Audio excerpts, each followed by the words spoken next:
రాష్ట్రంలో కూటమి ప్రభుత్వానికి నూకలు చెల్లాయని మాజీ ఎంపీ వైఎస్ఆర్ కాంగ్రెస్ పార్టీ అధికార ప్రతినిధి గోరంట్ల మాధవ్ ఘాటు వ్యాఖ్యలు చేశారు.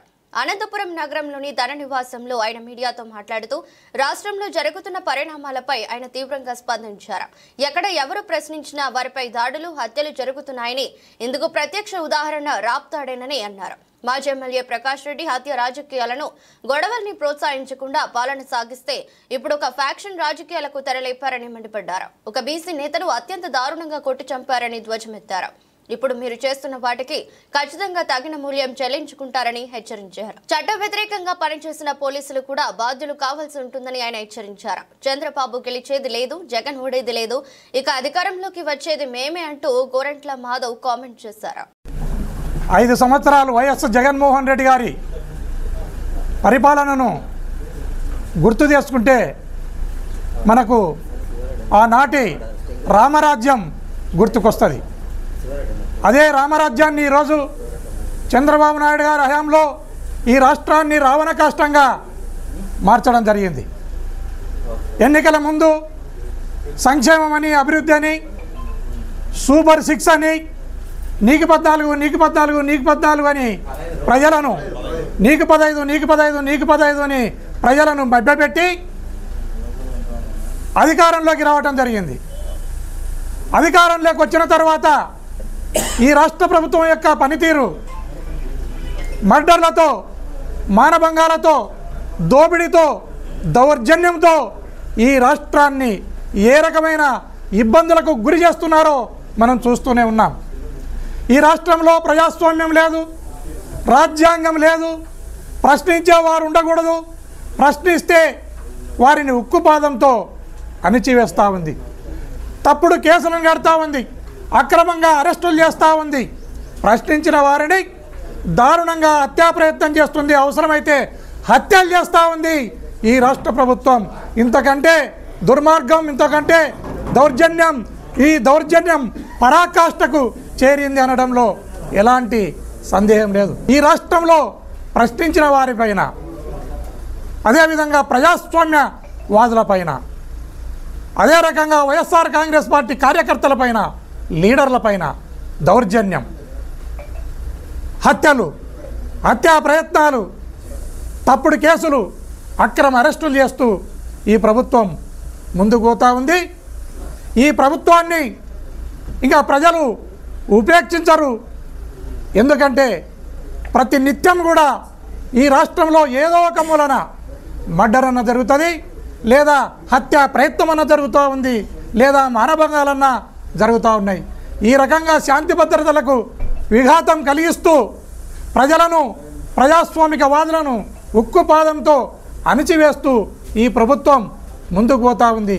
అదేవిధంగా మనం రాప్తాడు నియోజకవర్గాన్ని తీసుకుంటే ఈ 5 సంవత్సరాల కాలంలో మా స్థానిక మాజీ శాసనసభ్యులు తోపుదుర్తి ప్రకాష్ రెడ్డి గారు ఎక్కడ కూడా తప్పుడు కేసులకు కానీ, అక్రమ అరెస్టులకు కానీ, దోపిడీకి కానీ, దౌర్జన్యాలకు కానీ, మర్డర్లకు కానీ, మానభంగాలకు కానీ తావు లేకుండా శాంతి భద్రతలను కాపాడడంలో తనదైన పాత్రను పోషించిన సంగతి మనమంతా గుర్తు చేసుకుంటే, ఈరోజు సునీతమ్మ, ఆమె కుమారుడు శ్రీరామ్ ఇద్దరు వారి కనుసన్నల్లో, వారి ఆధ్వర్యంలో, వారి డైరెక్షన్లో రాప్తాడు నియోజకవర్గంలో ఎలాంటి దౌర్జన్యాలు జరుగుతున్నాయో మనం గమనిస్తూ ఉన్నాం.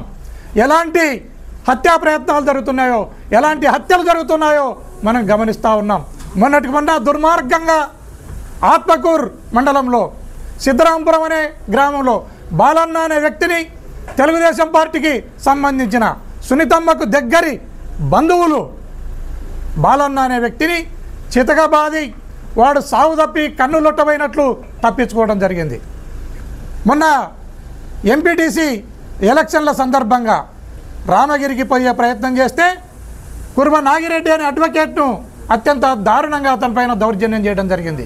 అదే కాకుండా ఈరోజు లింగమయ్యను పాపిరెడ్డిపల్లెలో చంపితే, పాపిరెడ్డిపల్లెలో కూడా సునీతమ్మ స్వయాన తమ్ముని కొడుకు ఆదర్శ్ అనే తోడు ఈ ఎలక్షన్ రిలేటెడ్లోనే ఇంటి మీదకి పోయి అత్యంత దారుణంగా ఇంట్లో నుంచి బయటికి లాక్కొని వచ్చి లింగమయ్యను చంపడం జరిగింది.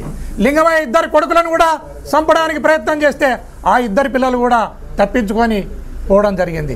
ఇది ఇట్లా ఉంటే ఎవరైతే బాధితులు ఉన్నారో, ఎవరైతే తన్నలు తిన్నోళ్ళు ఉన్నారో, దెబ్బలు తగిలిన వాళ్ళు ఉన్నారో వారు స్టేషన్లకు పోతే వాళ్ళ కేసును పక్కన పెట్టి కొట్టినోళ్లకు చిన్నగా గిచ్చో గీరో వాళ్ళకు గాయాలు చేసి వాళ్ళదే కంప్లైంట్ తీసుకుని బాధితులపైన కేసులు కట్టుకుంటూ పోతా ఉంది పోలీస్ వ్యవస్థ. ఈ పోలీస్ వ్యవస్థను ప్రభుత్వం ఈ రకంగా తప్పుడు పనులకు ఉపయోగించుకోవడం అనేది వారి దివాలా కోరుతనానికి ఇది పరాకాష్ఠగా నిదర్శనంగా మనం భావించవచ్చు. అదేవిధంగా అంతర్జాతీయ నేరస్తులను లేదా తీవ్రవాదులను ప్రభుత్వం ఎన్కౌంటర్ చేసినప్పుడు కూడా ఆ డెడ్ బాడీని బంధువులకు అప్పచెప్పడం జరుగుతుంది. బంధువులకు అప్పచెప్పేదే కాకుండా స్నేహితులు, బంధువులు లేదా వారి సానుభూతి పరులు వస్తే వారిని కూడా అలో చేయడం జరుగుతుంది.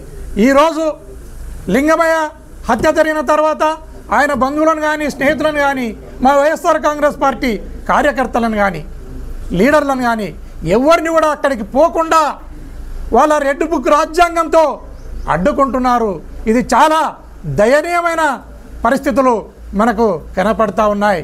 దయచేసి ఈ రాష్ట్ర ప్రభుత్వం ఇప్పటికైనా కళ్ళు తెరిచి లా అండ్ ఆర్డర్ను ప్రొటెక్ట్ చేయాలి, రాజ్యాంగాన్ని కాపాడాలి, ప్రజాస్వామ్యాన్ని మీరు పరిరక్షించాల్సిన అవసరం ఈ ప్రభుత్వం పైన ఉందని ఈ సందర్భంగా తెలియజేస్తున్నాను. మీకు దగ్గరలోనే నూకలు చెల్లబోయే రోజులు దగ్గరలో ఉన్నాయి.